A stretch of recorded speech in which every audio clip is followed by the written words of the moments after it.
Bismillahirrahmanirrahim. Assalamualaikum warahmatullahi wabarakatuh. Alhamdulillahi rabbil alamin.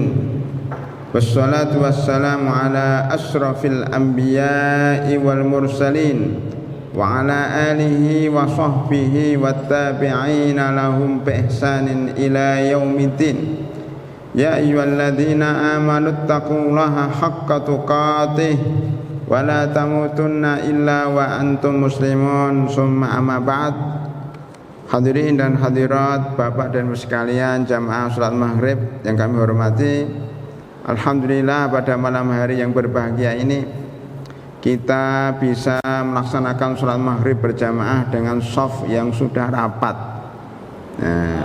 Alhamdulillah, karena khawatir kalau terlalu lama renggang, khawatir lupa kalau sebenarnya sholat itu disunahkan rapat. Ini salah satu indikasi bahwa keadaan negara kita insya Allah membaik, dan mudah-mudahan Allah Subhanahu wa Ta'ala mengangkat segala penyakit dari negara kita. Amin ya rabbal alamin. Hadirin rahimakumullah. Karena itu marilah kita syukuri nikmat ini, nikmat membaiknya keadaan kita dengan semakin rajin ke masjid, dan alhamdulillah karpet pun sudah digelar ya, 1, 2, 3, 4, besok 7 sampai penuh mudah-mudahan ya. Secara bertahap kita akan kembali ke zaman normal lagi ya. Hadirin rahimakumullah, kita masih melanjutkan kajian mengenal Ahlus Sunnah wal Jamaah ya, bukunya sudah kita bagi, yang terdiri dari beberapa bab ya, terdiri dari 7 bab. Bab pertama adalah makna sunnah, Ahlus Sunnah, makna sunnah apa. Yang kedua makna jamaah. Yang ketiga nama-nama Ahlus Sunnah wal Jamaah. Yang keempat sejarah Ahlus Sunnah wal Jamaah. Yang kelima tingkatan Ahlus Sunnah wal Jamaah. Yang keenam sifat-sifat Ahlus Sunnah wal Jamaah. Kemudian yang ketujuh, yang terakhir yang kita bahas hari ini, alhamdulillah sudah sampai bab terakhir, yaitu bab ketujuh yang kita beri judul prinsip-prinsip Ahlus Sunnah wal Jamaah di dalam memahami akidah, di dalam memahami akidah dan perbedaannya dengan aliran-aliran sesat. Ini masalah penting pada hadirin rahimakumullah. Kalau kita enggak memahami masalah ini, kita bisa masuk ke dalam golongan aliran sesat ya. Apa prinsip itu? Ada 6 prinsip secara global. Yang pertama adalah meyakini rukun Islam ada 5 dan rukun iman ada 6. Sudah kita bahas. Prinsip kedua, iman itu mencakup hati, lisan dan perbuatan. Beriman itu artinya beriman dengan hatinya, diucapkan dengan lisan dan diamalkan dalam perbuatan. Bukan sekedar dalam hatinya tapi enggak diucapkan. Meyakini Allah benar, meyakini Rasulullah tapi enggak mau mengucapkan syahadat, itu belum beriman. Atau tidak sekedar mengucapkan dan berbuat tapi enggak diyakini, seperti orang munafik. Orang munafik itu mengucapkan asyhadu an la ilaha illallah wa asyhadu anna muhammadar rasulullah, yashhadu annaka rasulullah wa Allah ya'lamu innaka la rasuluh wa Allah yashhadu innal munafiqina lakadzibun. Dalam surah Al-Munafikun, mereka bersaksi bahwa Muhammad adalah Rasulullah, tetapi Allah tahu mereka cuma bohong. Ini cuma lipstik di lisan saja. Jadi iman itu harus dari hati, enggak sekedar di lisan. Begitu juga para hadirin rahimahullah, kalau kita membaca Al-Fatihah, membaca surat, membaca ayat, membaca doa-doa, kalau bisa dari hati. Kalau kita membaca Al-Quran enggak dari hati, itu pahalanya cuma sedikit. Tapi kalau dari hati yang paling dalam, itu yang akan merubah perbuatan kita. Jadi iman itu dari hati, dari lisan, dan dari amal perbuatan, jadi satu. Hadirin rahimakumullah, prinsip ketiga yang sudah kita bahas pada bulan yang lalu, tidak boleh mengkafirkan orang Islam yang sudah bersyahadat. Tidak boleh mengkafirkan orang yang terbukti sah dia muslim. keluarganya muslim, bapaknya muslim, ibunya muslim, dan dia muslim juga sejak lahir, tidak boleh dikafirkan kecuali dengan bukti yang nyata, yaitu dia mengucapkan kata-kata kafir, dia tidak meyakini bahwa agama Islam ini benar. Ini penting sekali. Hari ini banyak fitnah yang tersebar di kalangan kita bahwa Islam bukan satu-satunya agama yang benar, ya. Tapi di sana ada agama-agama lain yang benar. Ini rancu. Yang benar bahwa Islam itu agama yang benar sesuai dengan keyakinan pengikutnya, ya. Menganggap agama lain enggak benar, yaitu keyakinan Islam. Inna dina indallahil Islam. Kan jelas itu dalam surat Ali Imran, dikuatkan dengan surat Ali Imran 85, wa may yabtaghi ghairal islami dinan fala yuqbala minhu wa huwa fil akhirati minal khasirin. Barang siapa yang mencari agama selain Islam, maka tidak diterima amal perbuatannya, tidak diterima amal perbuatannya oleh Allah Subhanahu wa taala, dan di akhirat termasuk orang yang merugi, masuk neraka. Itu keyakinan kita sejak kecil. Kita diajarkan doa raditu billahi robba wa bil islami dina wa bi muhammadin nabiyya wa rasulah. Itu akidah, itu nggak bisa ditawar, Pak. Ini akidah Ahlussunnah wal Jamaah, bahwa agama yang paling benar, yang paling diterima oleh Allah dan paling diridhoi adalah Islam. Selain Islam tidak diterima oleh Allah Subhanahu wa taala. Lah Ustaz, kalau gitu nggak toleransi dong, fanatik? Bukan. Toleransi itu bukan dalam masalah akidah, bukan dalam masalah ibadah. Makanya sholat 5 waktu nggak boleh ditawar. Udahlah, supaya toleransi hari akad nggak usah sholat, nggak boleh. Atau sholat maghribnya 1 rakaat saja, nggak bisa. Jadi kalau ibadah itu tidak ada toleransi, ya maghrib 3 rakaat, isya 4 rakaat, subuh 2 rakaat, zuhur 4 rakaat, zuhur 4 rakaat, asar 4 rakaat, nggak bisa diganggu gugat.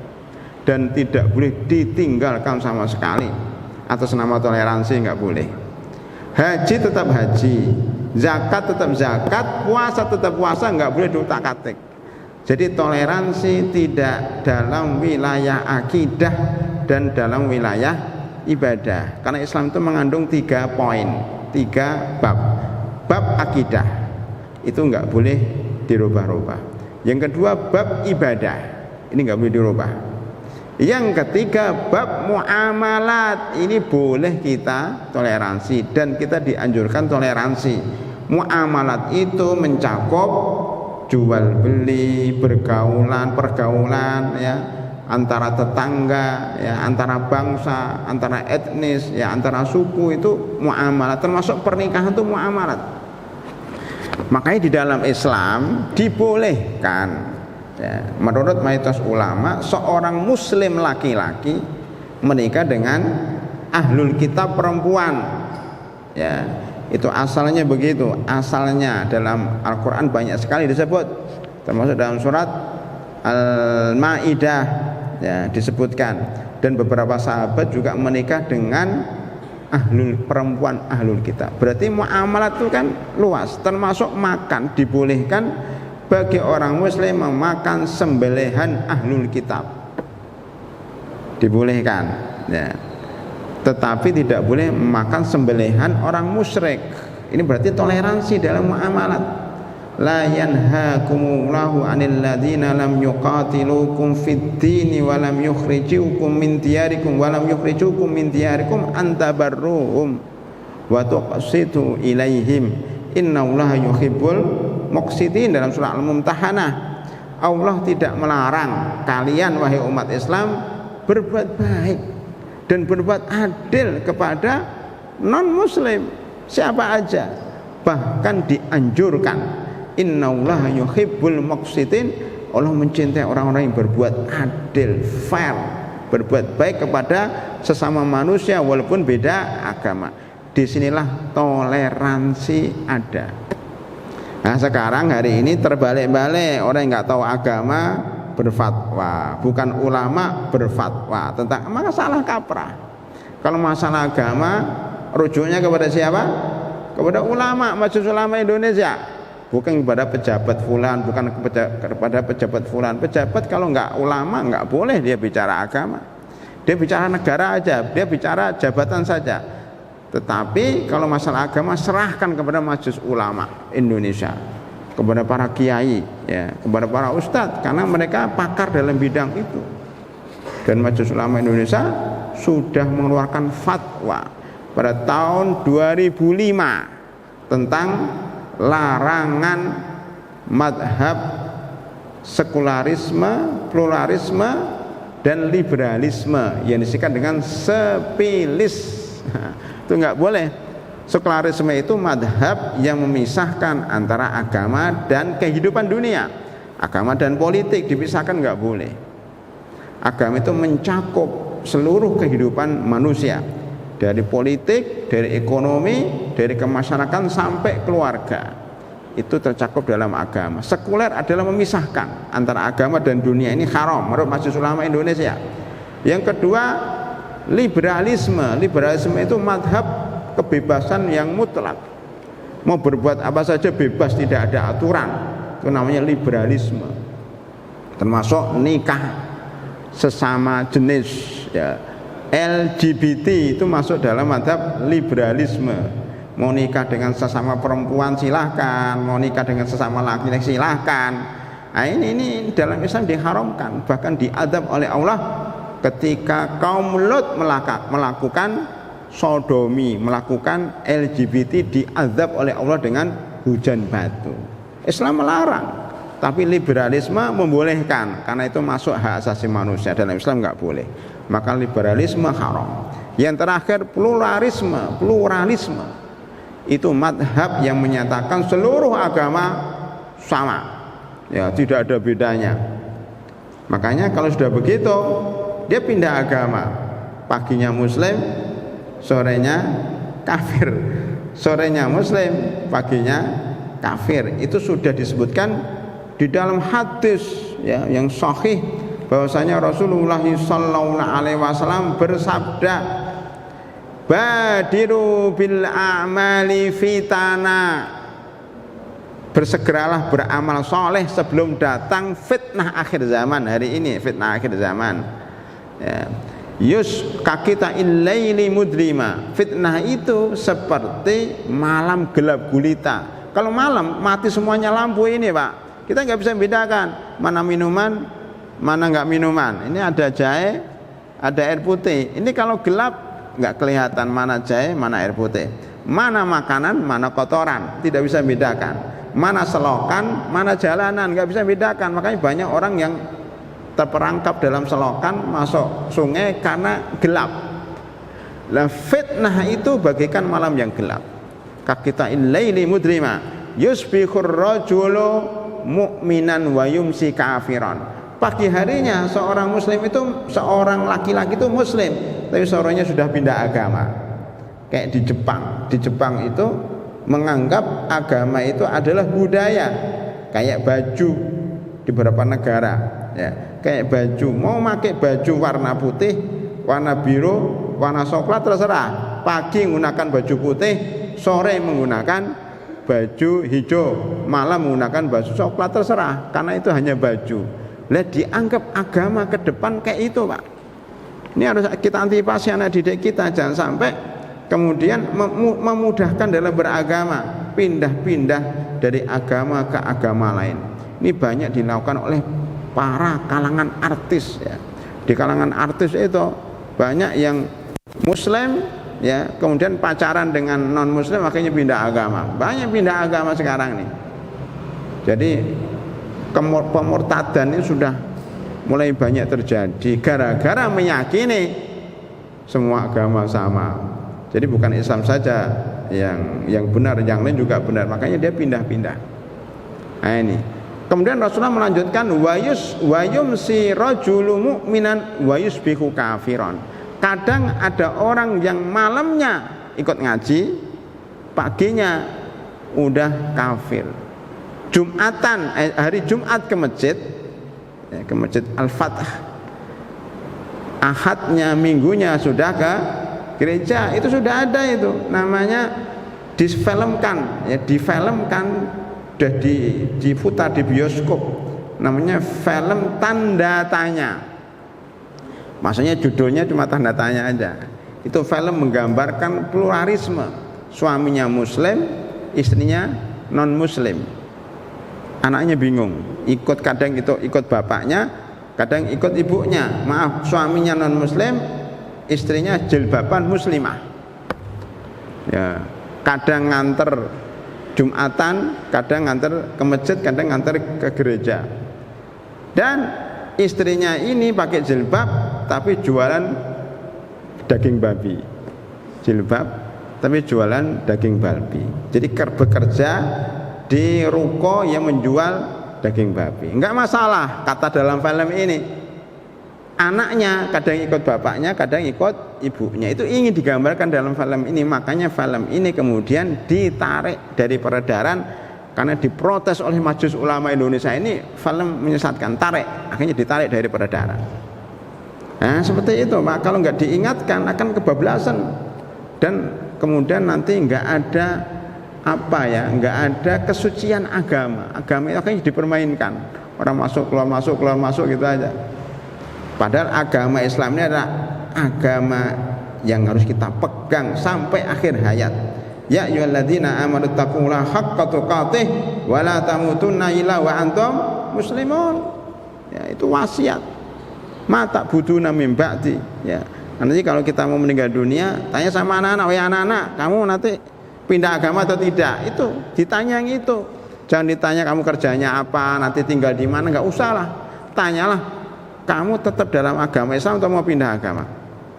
Kami akan tetap dalam agama Islam, wahai bapak. Nak butuh ilahaka wa ilaha abaika Ibrahim wa Ismail wa Ishaq wa ilahan wahida. Itu kan pertanyaan Nabi Yakub kepada anak-anaknya. Wahai anak-anakku, kalau aku meninggal dunia, kamu menyembah siapa? Mereka menjawab, kami akan menyembah agamanya Nabi Ibrahim, menyembah agamanya Nabi Ismail, menyembah agamanya Nabi Ishaq, dan kami adalah orang-orang Islam. Begitu. Jadi bapak-bapak punya kewajiban mendidik anak-anak agar terus mengucapkan raditu billahi robba wa bil islami dina wa bi muhammadin nabiyya wa rasulah. Itu harus dibaca tiap pagi supaya akidah kita tetap kuat. Jadi akidah ini, akidah Ahlussunnah wal Jamaah ini harus kita pertahankan sampai titik darah penghabisan. Sekali lagi, toleransi hanya dalam bidang muamalat, bukan dalam bidang akidah dan ibadah. Jangan salah paham, ini berbahaya kalau salah paham. Bahkan Islam menyuruh kita berbuat baik kepada non muslim dalam bidang muamalat. Selesai masalah itu.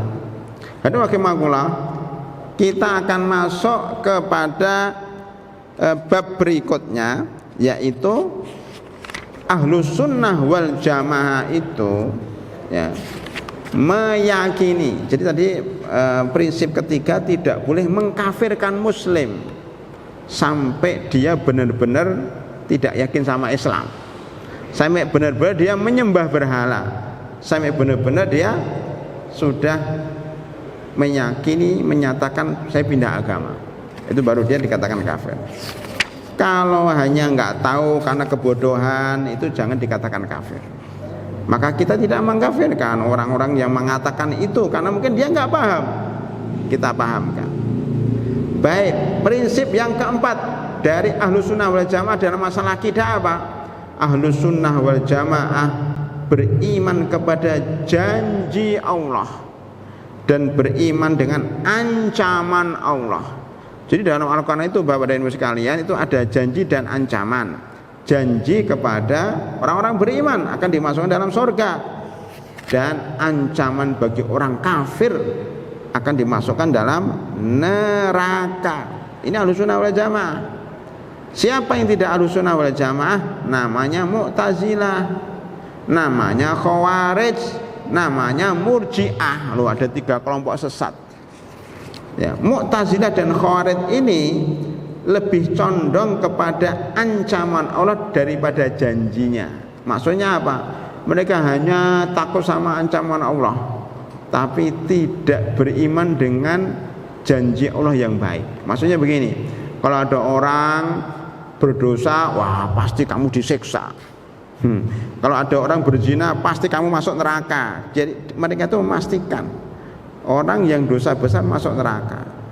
Dia tidak memahami bahwa Allah Maha Ampun, Maha Pengampun.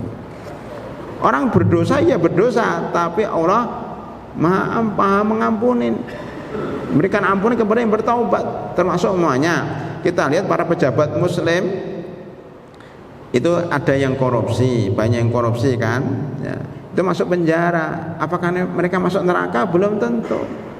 Kalau mereka bertobat kepada Allah Subhanahu wa ta'ala, maka Allah akan menerima taubatnya. Itu Ahlussunnah wal Jamaah. Jangan memvonis orang yang koruptor, orang yang berzina langsung masuk neraka, jangan. Ini kebiasaan Khawarij, kebiasaan Mu'tazilah, mudah mengkafirkan orang dan lupa sama sifat Allah yang Maha Pengampun. Gak usah jauh-jauh, cerita yang terkenal itu ya, ada dua cerita yang terkenal. Pertama, preman yang membunuh 99 orang dengan darah dingin. Darah dingin itu maksudnya membunuhnya tidak kenal kasih sayang, bunuh-bunuh kayak membunuh lalat, membunuh nyamuk. Tetapi orang yang membunuh 99 orang ini bertaubat kepada Allah Subhanahu wa taala. Dia datang ke ahli ibadah di masjid. Pak, saya ada pintu taubat enggak? Saya sudah membunuh 99 orang. Kata ahli ibadah yang tidak pernah ikut pengajian, kata ahli ibadah yang tidak punya ilmu, kata ahli ibadah yang tidak pernah belajar ini, dia mengatakan tidak ada ampun bagimu, kamu pasti masuk neraka. Wah, langsung dibunuhlah ahli ibadah itu pas 100 orang. Ini akibat kalau berfatwa sesat, tidak punya ilmu karena nggak mau belajar.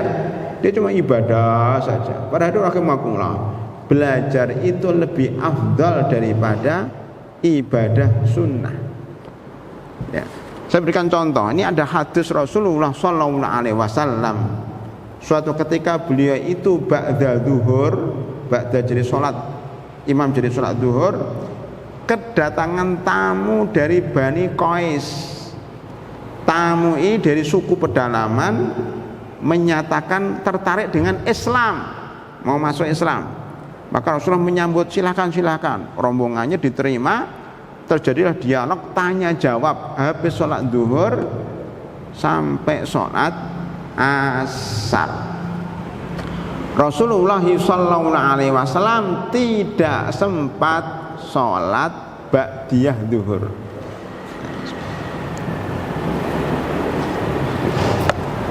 Gitu Pak ya.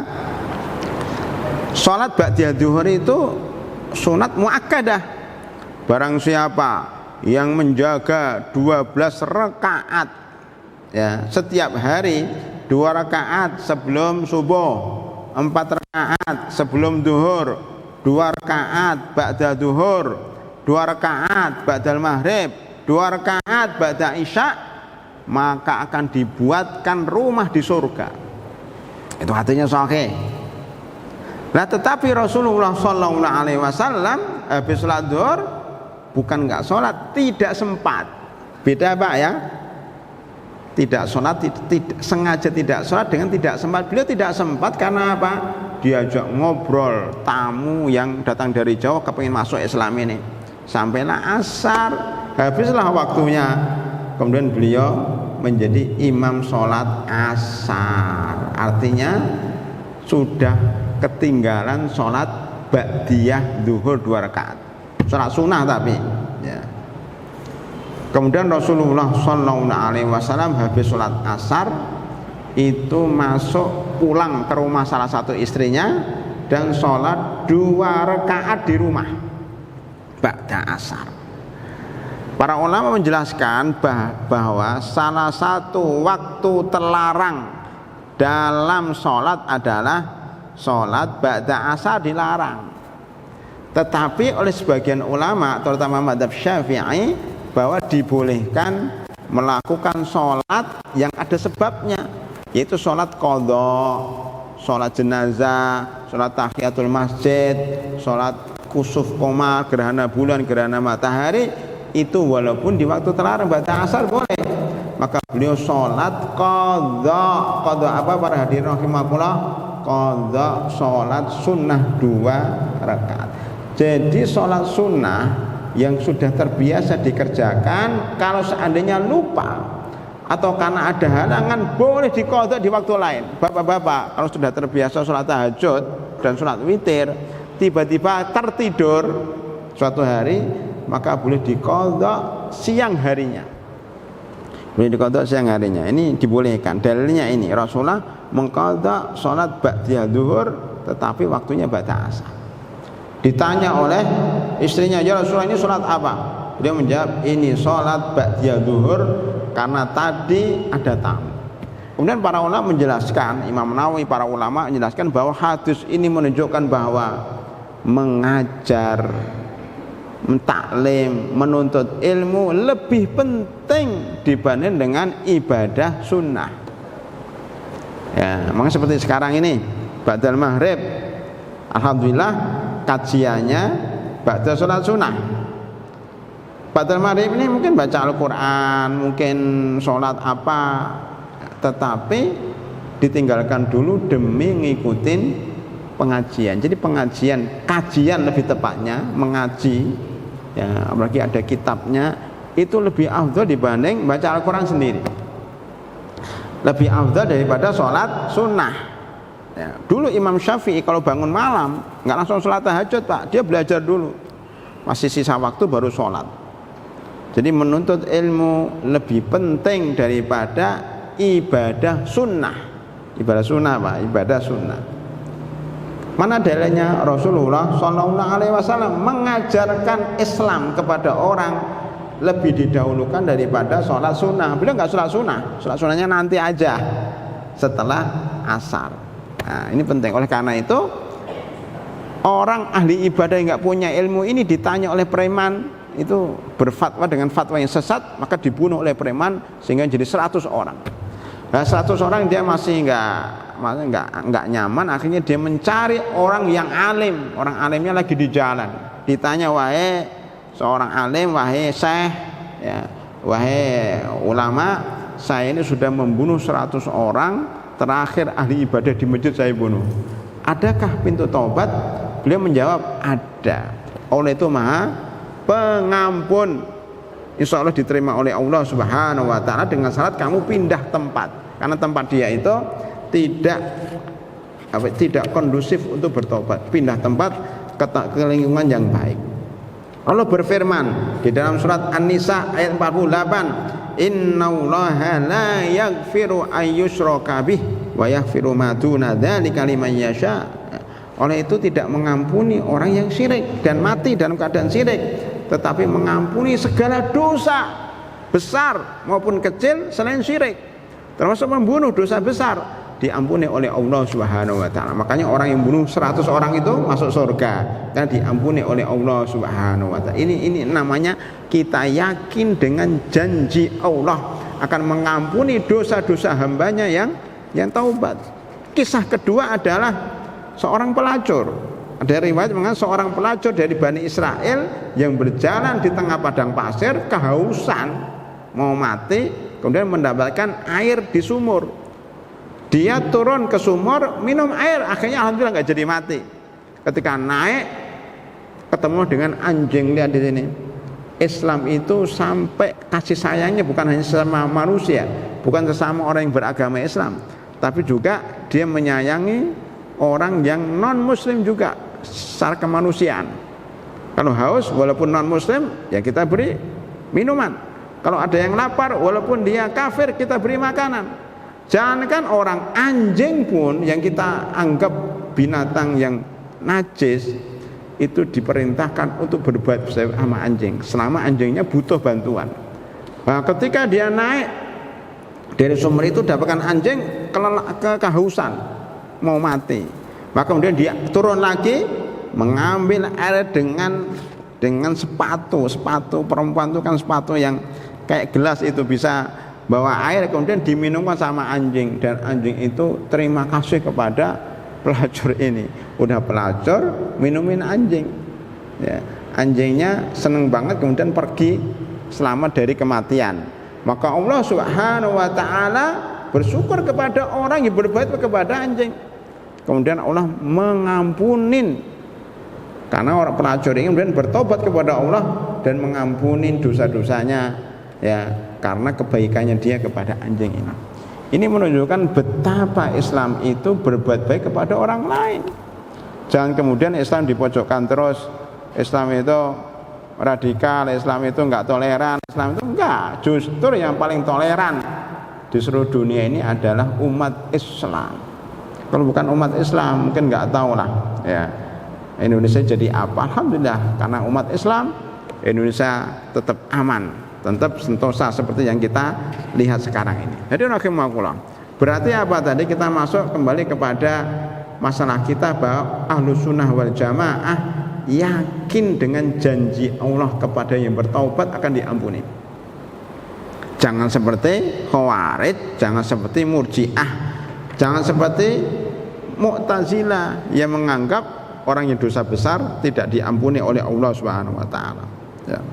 Saya kira itu para hadirin rahimakumullah. Ada juga madhab Murji'ah, ini aneh ya. Jadi Ahlus Sunnah wal Jamaah itu ada di tengah-tengah. Ada madhab yang terlalu keras, namanya Khawarij dan Mu'tazilah. Ada madhab yang terlalu lunak, namanya Murji'ah. Murji'ah ini ya nggak apa-apa, mau mencuri nggak apa-apa, mau berzina nggak apa-apa, mau korupsi tidak apa-apa, ya, karena innallaha ghafurur rahim. Jadi menggampangkan. Jadi Murji'ah ini kelompok yang menggampangkan dosa. Kalau Khawarij kelompok yang terlalu saklek, terlalu keras. Ahlus Sunnah wal Jamaah berada di tengah. Tidak menggampangkan dosa, tidak meremehkan dosa, tetapi membuka pintu taubat. Nah, itu Ahlus Sunnah wal Jamaah yang kita pegang itu Pak. Jadi kita ini umat pertengahan. Wa kadzalika ja'alnakum ummatan wasatan, tidak ekstrem kanan dan tidak ekstrem kiri. Yang ekstrem-ekstrem itu bukan Ahlus Sunnah, Pak. Bukan Ahlus Sunnah. Ahlus Sunnah itu pertengahan, selalu bijak dan berada di tengah-tengah. Orang sekarang mengatakan moderat, maka sekarang ada namanya program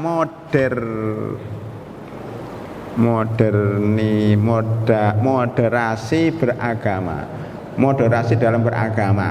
Nah, ini istilah bagus, tapi maksudnya apa? Wallahu a'lam bishawab. Ya, sekarang ada program moderasi dalam beragama, kemudian mau disebarkan ke seluruh lembaga-lembaga pendidikan, karena menganggap masa sekarang itu keras-keras, harus dilunakkan. Padahal dalam Islam itu enggak ada yang namanya moderat, adanya wasatiyah, pertengahan.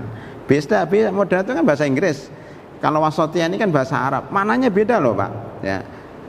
Makanya di sini umat Islam itu tidak ekstrem, tapi juga enggak menggampangkan pertengahan. Ya sebenarnya masalah sudah bagus.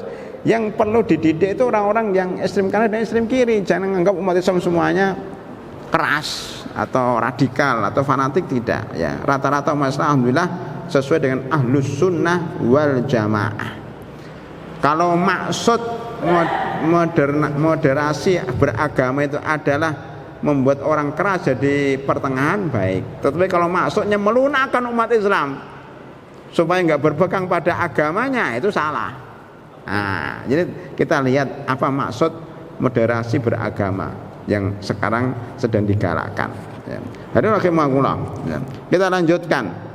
Nah, jadi Allah itu Maha pengampun kepada yang berdosa, tetapi Allah itu akan mengazab orang yang melanggar perintahnya. Nabbi ibadi anni anal ghafurur rahim wa anna adzabi huwal adzabul alim. Jadi Allah itu berfirman di dalam surat Al-Hijr, ya kalau nggak salah itu, bahwa beritahu kepada hamba-hambaku bahwa saya Maha pengampun, tetapi ingat saya juga adab saya pedih, jangan main-main. Nah begitu. Jadi seperti dalam pendidikan itu loh Pak. Dalam pendidikan itu anak didik, kalau seorang guru, kalau kamu baik diberi hadiah, ya. Nah, kalau kamu nakal dihukum. Itu itulah kira-kira Allah Subhanahu wa taala itu akan berikan ganjaran kepada yang baik, yang rajin, yang ikut sholat berjamaah, akan dinaikkan derajatnya 27 kali lipat. Yang meninggalkan sholat akan dihukum. Nah, itu akan memberikan hadiah kepada orang yang habis sholat maghrib duduk di masjid mendengar pengajian sampai isya. Apa janji Allah kepada orang yang ikut pengajian? Al malaikatu tusolli ala ahadikum madama fi musallahu malam yuhdis. Malaikat itu akan mendoakan kepada kita semuanya yang duduk di masjid ini sampai isya. Allahumma gfir lahu, Allahumma arhamhu. Itu didoakan malaikat selama di masjid dan selama belum batal, belum kentut, didoakan terus. Makanya yang sudah batal segera berwudu, karena yang batal nggak dapat doa dari malaikat. Dan orang itu dianggap sholat selama masih di masjid menunggu sholat, ya. Jadi dianggap seorang hamba itu sholat selama dia tidak pulang gara-gara menunggu sholat isya. Jadi sebenarnya walaupun kita duduk seperti ini Pak, sebenarnya kita dianggap telah sholat, sedang melakukan sholat dari maghrib sampai isya. Cuma kalau kita rakaat dari batal maghrib sampai isya sholat berdiri kan capek. Alhamdulillah punya dapat keringanan dari syariat Islam. Barang siapa yang duduk di masjid menunggu sholat isya itu dianggap dia sedang sholat dan didoakan oleh malaikat selama dia nggak batal. Yang ketiga dapat ilmu. Makanya penting Pak kita duduk di masjid ba'dal maghrib sampai isya. Ini janji-janji Allah Subhanahu wa taala. Ya. Itu kira-kira prinsip keempat. Ya. Percaya dengan janji Allah dan sebaliknya percaya dengan ancaman Allah. Salah satu ancaman Allah ini surat Al-Bayyinah ayat 6. Innal ladzina kafaru min ahlil kitabi wal musyrikina fi nari jahannam khalidina fiha ulaika hum sarul bariyah. Coba terjemahkan ini Quran loh Pak. Saya tidak menambah, tidak mengurangi. Silakan terjemahkan. Orang mau marah enggak marah, kalau mau marah marahlah sama Allah. Ini Al-Quran terjemahannya kira-kira sebagai berikut. Sesungguhnya orang-orang kafir dari kalangan ahlul kitab, ya, ahlul kitab itu Yahudi dan Nasrani, dan orang-orang musyrik yang menyembah berhala, yang menyembah patung-patung, ya, akan masuk ke neraka jahanam. Mereka kekal di dalamnya. Mereka itu seburuk-buruk makhluk. Yang katakan siapa? Yang katakan siapa Pak? Allah Subhanahu wa taala. Dalam arti seburuk-buruk makhluk itu tidak bersyukur kepada Allah. Bukan berarti dia buruk, dia berbuat baik juga. Tetapi di mata Allah dia seburuk-buruk makhluk karena apa? Karena diciptakan oleh Allah tetapi tidak mau menyembah Allah. Nah, gitu. Diberi rezeki oleh Allah tapi enggak bersyukur kepada Allah Subhanahu wa taala. Ya, itu sarul bariyah. Kalau enggak percaya buka surat Al-Bayyinah ayat 6, diulang-ulang biar kita mantap. Ya, orang kafir itu akan masuk neraka dan mereka seburuk-buruk makhluk. Jangan dihapus ayat ini. Ada dalam Al-Qur'an. Ada dalam Al-Qur'an dibaca, jangan dihapus. Ada rahimahullah karena sudah waktunya adzan Isya, kita mendengar adzan dulu, habis itu kita buka forum tanya jawab. Alhamdulillahi Rabbil Alamin. Silahkan petugas yang mau adzan. Baik hadirin dan hadirat, apakah ada pertanyaan?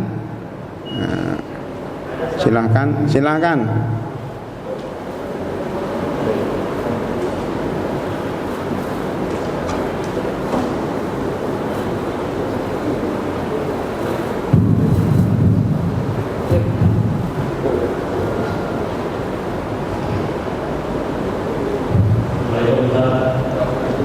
Waalaikumsalam warahmatullahi wabarakatuh. Pertanyaan saya dari yang disinggung akhirat yang kemudian bisa ya kalau untuk masalah mereka toleransi ada lingkungan. Pertanyaan saya adalah apakah di dalam masalah akidah ada yang Gimana pertanyaannya? Apakah di dalam masalah akidah Nah, masalah akidah ada cabangnya enggak? ada cabang. Iya. Ya. Semisal Nabi Muhammad itu Isra Mi'raj itu apakah hukumnya apakah sekaligus dengan Ya. Ya. mohon penjelasannya ada hukumnya cabangnya atau Baik. Terima kasih, ini pertanyaan bagus. Akidah itu kan inti, akar, inti masalah. Jadi Islam itu intinya rukun Islam dan rukun iman. Itu namanya akidah. Apakah ada celah untuk berbeda pendapat dalam masalah akidah? Jawabannya ada. Karena akidah ini punya cabang, punya rinciannya. Contohnya sudah disampaikan. Isra dan Mi'raj masalah akidah. Semua orang beriman harus yakin, tidak boleh menolak adanya Isra wa Mi'raj walaupun nggak masuk akal. Dalilnya apa? Surat Al-Isra ayat 1. Subhanalladzi asra bi 'abdihi lailan minal masjidil harami ilal masjidil aqsal ladzi barakna haulahu lirahu min ayatina innahu was-sami'ul basir. Ayat ini tidak boleh dibohongi, tidak boleh dinafikan, tidak boleh didustakan. Kalau kita mendustakan ayat ini kita kafir. Berarti Isra Mi'raj itu akidah yang harus diyakini setiap muslim, setiap ahlu sunnah wal jamaah. Tetapi para hadirin, di dalam Isra Mi'raj itu ada rinciannya. Rinciannya ini tidak akidah tapi cabang daripada akidah. Apa itu? Apakah beliau itu Isra Mi'raj dengan badannya? Jadi badannya ini Rasulullah itu punya tubuhnya itu naik ke atas, ke langit. Bapak kalau melihat simulasi atau gambaran bumi dan alam semesta dalam video itu geleng-geleng kepala. Ada bumi, ada matahari dengan berbagai planetnya. Habis itu ada matahari, sampingnya ada matahari. Jadi ada namanya tata surya ya, Bima Sakti ya, galaksi Bima Sakti, dan itu ada ribuan galaksi, ribuan matahari. Ya. Belum ke langitnya bagaimana, mataharinya berapa jaraknya, di atas matahari ada langit lagi, ada 7 langit. Secara akal sehat bagaimana seorang Nabi Muhammad sallallahu alaihi wasallam ya dengan tubuh beliau itu bisa ke langit. Kemarin lagi geger di Amerika Pak, seorang miliarder, siapa saya nggak apa namanya, tapi mungkin salah satunya Jeff Bezos, salah satu orang yang terkaya atau temennya. Itu kan karena kekayaannya begitu melimpah, bingung uangnya untuk apa. Padahal uangnya kalau diserahkan ke Villa Nusa Indah bisa untuk bangun masjid. Itu triliunan hanya untuk membeli pesawat antariksa. Untuk pribadi itu ada pesawat jet pribadi, ada pesawat antariksa pribadi. Itu bersama 3 orang naik ke angkasa luar pakai pesawat yang harganya sangat mahal banget, triliunan rupiah. Sampai di sana cuma 10 menit di angkasa luar bisa melihat bumi. Habis itu selfie di sana, kemudian ya kayak berenang gitu, karena berenang di udara, kakinya di atas, kepalanya di bawah. 10 menit di syuting balik ke bumi. Itu orang yang punya uang triliunan, punya teknologi canggih hari ini. Itu cuma 10 menit pulang. Dan Nabi Muhammad sallallahu alaihi wasallam nggak pakai pesawat, nggak pakai teknologi, nggak pakai apa-apa, kok bisa ke langit, nembus langit ke-7. Banyak orang nggak percaya. Kalau umat Islam harus percaya, karena di luar nalar kita itu namanya al-iman bil ghaib. Tetapi tadi ada yang mengatakan beliau itu pergi dengan badannya. Ini Ahlus Sunnah wal Jamaah secara umum, mayoritas ulama. Tetapi Aisyah radhiyallahu anha, istrinya sendiri, mengatakan enggak, Nabi Muhammad itu masih di rumah. Kasurnya itu masih basah, maksudnya dia enggak kemana-mana. Jadi yang ke langit itu cuma rohnya, kayak orang mimpi itu Pak. Nah ini perbedaan pendapat. Apakah orang yang mengatakan Nabi Muhammad tidak pergi dengan badannya ke langit kafir tidak. Itu masalah fikih, masalah akidah, tapi lebih cenderung kepada masalah fikih. Jadi perbedaan pendapat. Satu. Yang kedua, contoh kedua, azab kubur. Kita harus yakin bahwa azab kubur ada. Tetapi berbeda pendapat apakah orang yang mati kemudian keluarganya meratapi nangis-nangis, nyobek-nyobek baju, kemudian kalau orang jahiliyah dulu rambut perempuan itu diputar-putar kayak kipas angin itu. Wah, saking stresnya. Teriak histeris karena ditinggal mati oleh suaminya. Itu namanya niyahah, hukumnya haram. Lah, apakah orang ini niyahah ini menyebabkan yang mati diadab atau tidak? Khilafiyah. Imam Rasulullah mengatakan kalau bapaknya enggak mengajarkan, suaminya enggak mengajarkan fikih, enggak mengajarkan masalah akidah, maka diadab oleh Allah gara-gara keluarganya histeris. Tetapi kalau suami sudah mengajarkan, sudah masukkan ke sekolah, mengajarkan agama, tetap dia histeris, maka enggak diadab. Jadi adab kubur itu sahih, tetapi apakah berdampak pada orang ini atau tidak, itu khilafiyah. Dan banyak lagi contoh-contoh bahwa dalam akidah itu ada cabang yang kita boleh berbeda pendapat. Wallahu a'lam bishawab. Saya kira itu keterangan sementara, contoh-contohnya sangat banyak sekali. Bukan saatnya sekarang kita memberikan penjelasan, nanti kapan-kapan kita perjelas contoh-contoh cabang-cabang akidah yang kita boleh berbeda pendapat. Demikian para hadirin rahimakumullah, waktunya sudah habis. Marilah kita tutup dengan doa kafaratul majlis. Subhanakallahumma bihamdika asyhadu an la ilaha illa anta astaghfiruka wa atubu ilaik. Assalamualaikum warahmatullahi wabarakatuh.